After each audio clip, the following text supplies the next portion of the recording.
le temps d'avoir su apprendre à aimer, me souvenir de toutes les peaux que j'ai touchées, ni de savoir s'il y a des cœurs. Alors Patrick Bruel, Fred, qui ne vieillit pas, 35 ans de carrière, est toujours aussi beau, il fait une grande tournée triomphale. C'est la plus longue tournée, c'est une tournée marathon, on le dit souvent. Là, je crois que c'est le record cette année. C'est quasiment à guichet fermé partout. Nous étions la semaine dernière à Dijon, c'était sa 4e date. On assiste aux répétitions. Des répétitions de Patrick Bruel, ça vaut beaucoup de concerts pour certains autres, tellement le monsieur donne et tellement le monsieur est perfectionniste. 5200 personnes étaient là pour l'acclamer. Écoutez, les images valent mieux que les mots. Je vous laisse regarder ça.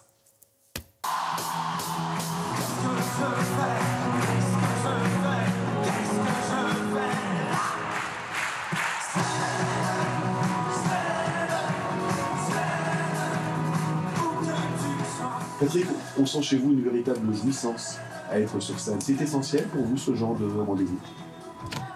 Qui ne serait pas comble de la joie et du bonheur avec un tel échange?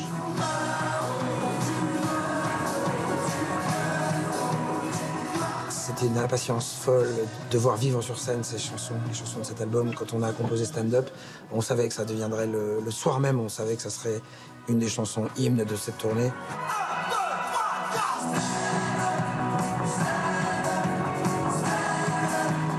J'ai l'impression que c'est votre spectacle, je ne vais pas dire le plus engagé, mais le plus concerné.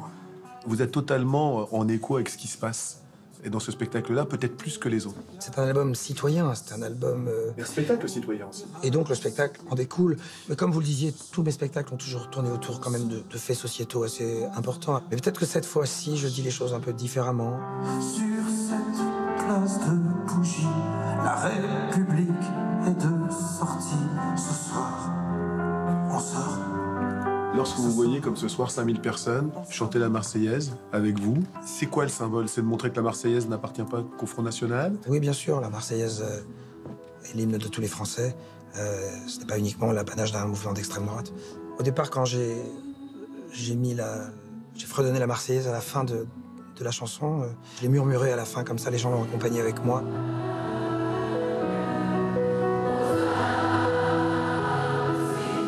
Pourquoi les gens ont tellement envie de chanter cet hymne? Oui, parce qu'ils ont besoin de montrer quelque chose de solidaire, de s'accrocher à quelque chose d'ensemble.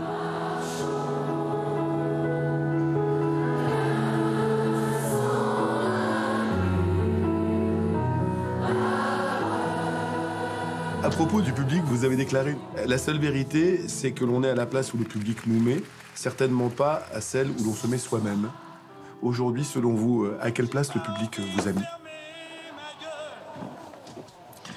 Question piège.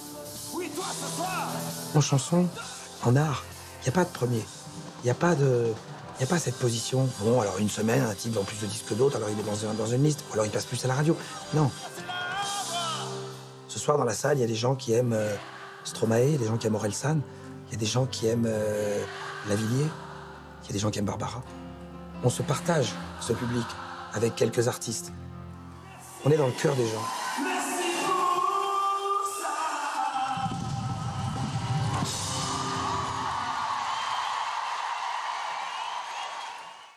Ils ne sont pas nombreux, Fred, hein, ces artistes à plaire à plusieurs générations. Ça, plusieurs générations, une générosité incroyable. Ouais. Vraiment, les gens ressortent de là avec la banane. C'est normal, il donne énormément. Il y a une générosité. Scène, ouais. Alors, il répond à toutes les questions, sauf à une seule question. Ah bon? Quand je lui ai dit, alors Patrick, bientôt, dans quelques semaines, vous allez souffler la soie. Non, et on va passer à une question suivante. Il ne faut absolument pas dire qu'il aura 60 ans le 14 mai prochain. On ne l'a pas dit. Voilà, on ne l'a pas dit. On ne l'a pas dit. Ça ne se voit pas en plus. En plus, il ça est dans une forme olympique. On a vu les dates, évidemment, qui se sont affichées pendant votre reportage. Il est ce soir à Paris, c'est à guichet fermé.